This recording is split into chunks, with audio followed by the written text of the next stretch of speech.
the Republican Jewish Coalition's conference in Las Vegas, and when hundreds of thousands of people came to Washington, D.C. and marched on the National Mall for Israel, Mike addressed the crowd and took on the blatant anti-Semitism in this country. He passed a bipartisan $14 billion aid package, ensuring Israel has the resources it needs to defend itself and eradicate Hamas once and for all. And just last week, he prioritized the No Funds for Iranian Terrorism Act, immediately freezing Joe Biden's billions in ransom payments to the world's largest state-sponsored terrorism. When I nominated Mike on behalf of House Republicans on the House floor for Speaker, I quoted Galatians 6:9, quote, "And let us not grow weary of doing good, for in due season we will reap if we do not give up." Under Mike Johnson's leadership, America will always stand with Israel, and we will never give up. Ladies and gentlemen, please join me in congratulating the Speaker of the House, the recipient of the Miriam Allison Award, Mike Johnson.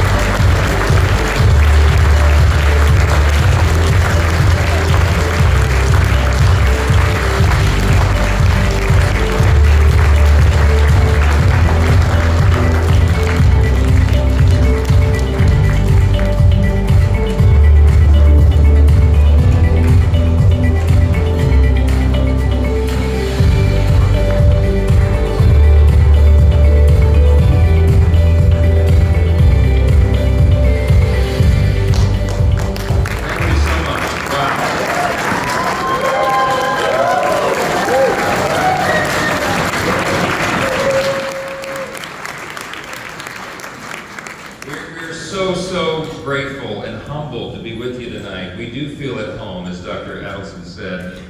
We always do with our Jewish friends and our allies. And we are so just grateful to be here. I know you've had a long night, and I don't want to speak long, but I want you to hear from me and hear from my heart. This is a deep conviction that we have. And I want to thank Elise for the kind introduction, and Mort and Rena and everyone and all of you. It's just a tremendous honor to be invited here tonight and to receive this award, the Dr. Miriam and Sheldon Adelson Defender of Israel Award. It means so much to us. It's kind of a surreal thing for me to be in this position and to be with you tonight and to be receiving this honor. My wife Kelly and I have made multiple trips to Israel. We love Israel. I've been invited in. We have developed lifelong, dear friendships there, relationships there in Israel. And every time I return, I'm reminded of our solemn commitment to one another, our nations, and how a strong U.S. Israel must maintain. See, our two countries are bound together by our shared values and our deep religious convictions, of course. It's the Judeo-Christian foundation that built America.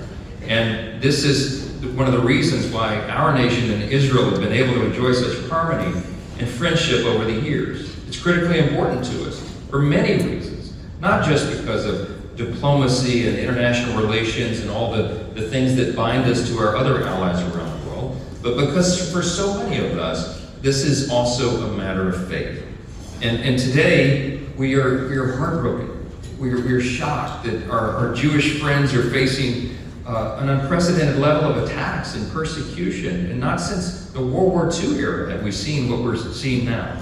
This truly, in Israel, what's happened with Hamas and the terrorists, the brutal attacks on the people there, the unspeakable evil that's been suffered, it's difficult to describe. In Congress, I arranged to have a screening of the video, the horrific 49-minute video that many of you have seen. We brought the Republican and Democrat members of the House into an auditorium and played that shocking film. And I would tell you that you could have heard a pin drop in that auditorium. There was sobbing. The only sound that you could hear was our colleagues mourning what they were seeing, sobbing, crying, and many had to get up and walk out of the theater. And I have to confess to you that I was one of them. I could not sit through the horror that we were viewing. But it's the unspeakable evil that our friends are facing in Israel, and even now here shamefully in our own country. But because, as I said in my speech at the March for Israel on the National Mall, it is unacceptable for Jewish businesses to face violence and vandalism and threats. It is unacceptable, yes. It's unacceptable for universities to allow Hamas apologists to assault and accost Jewish students on campus. It is unacceptable for any political leader in this nation to give credence to dangerous anti-Semitic rhetoric. I want to tell you how frustrating and disheartening that last point is to all of us. There are members of the United States Congress who routinely now spout Hamas propaganda in talking points. You all see it. Of course, these individuals have a right to free speech. We understand that. And ultimately, they have to answer to their voters in every 2 years. But the problem is that in using the rhetoric of genocidal terrorists, they are giving political cover and adding legitimacy to these ideas. We should not stand for that.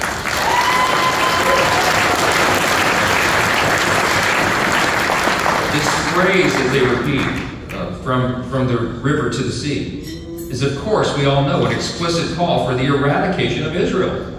But it's become popular with activists and sadly young people now, many of those whose hatred for Israel is tragically the byproduct of social media misinformation.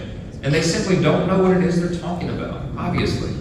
All of this is why we must continue to boldly declare our support for Israel and the Jewish people across the world, and continue to educate others on the threats that the Jewish people face every single day. We must counter their bigotry and hatred with the power of love and prayer. And we must meet them with force when necessary, and it's necessary right now.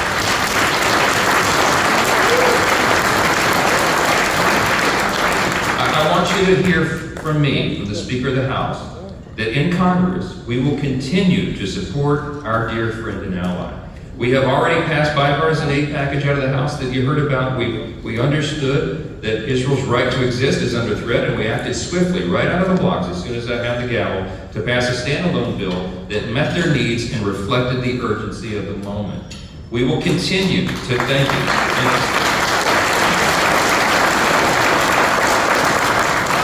We will continue to pressure the Senate and the White House to follow suit and to pass this critical aid because the timing is urgent. I've spoken to Prime Minister Netanyahu myself. I've spoken to the Israeli Defense Minister. I've spoken to our ambassadors in Herzog. I've spoken to my counterpart there, Speaker Ohana, in the Knesset. And I'm honored to tell you that he's invited me to come and address the Knesset, and I intend to do that as soon as possible.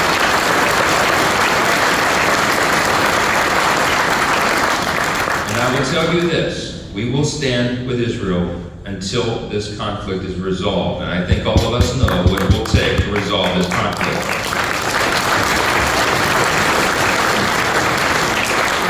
We welcome the return of the hostages from captivity in Gaza, of course, and we will not yield until every hostage is returned safely and the threats against Israel cease to exist. That's right, that's our commitment. It is truly a great honor for us to be with you tonight, for me to receive this award, to hear the kind words from Dr. Adelson, and to have the encouragement and support of all of you. We are in a battle, as the Prime Minister said, of good versus evil, of light versus darkness, of civilization versus barbarism. We cannot say that clearly or more often enough. The people of this country need to understand what's at stake. We do. Your leaders and your friends in Congress understand it. We stand with you arm in arm, and we will do this until the end. God bless you. God bless Israel. And God bless the United States.